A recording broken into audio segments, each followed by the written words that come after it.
Hey everyone, it's Will, Gamer Dad, with another video for you. So in today's video, we're going to take on the EX Stage 2 of the Trial of the Firestorm. Again, making sure you bring a fire-based team. Like always, I would highly recommend dual debuffers and a zone setter, being that some of these enemies and stages can reset zone. We are fighting enemies weak to fire, so they will set wind zone, which will obviously reduce your damage of fire and increase their wind type damage.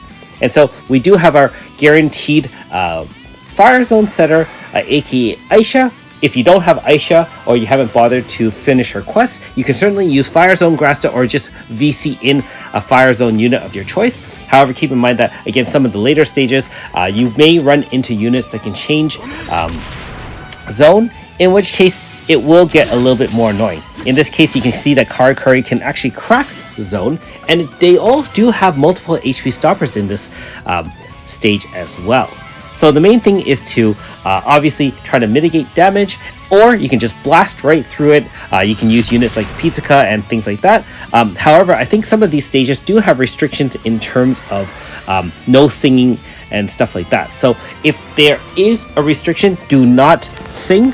You can certainly bring units to help mitigate that, but in general, just use whatever team you have. It'll be more than capable of handling it, especially since even a free team can handle it.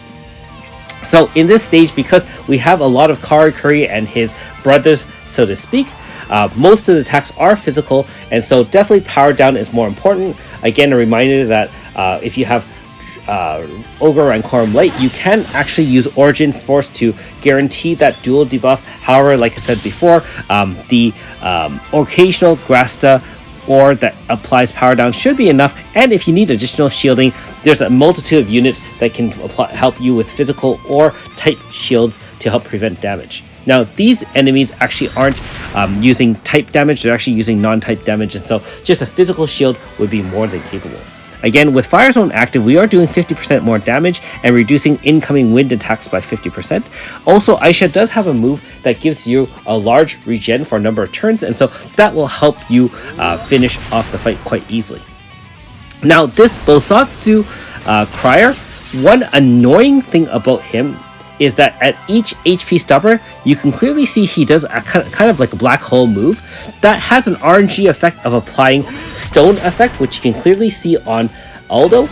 Is not guaranteed, and if you want to mitigate that, you can either use things like Moon Realm gear, or in the case of any sort of healer that removes statuses, make sure they have a stone resistance badge. That would be more than capable of handling it. In this case, I just kind of RNG'd it.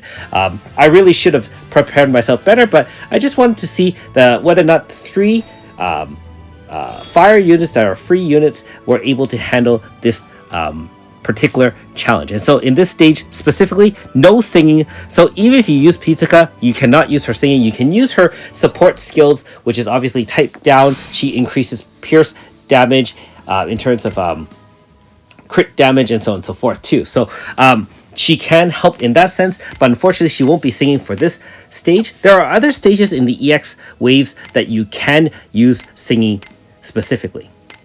And as usual, Loda is here in the back. Good luck on these fights. They weren't too difficult, which is very, very nice. Thanks for watching.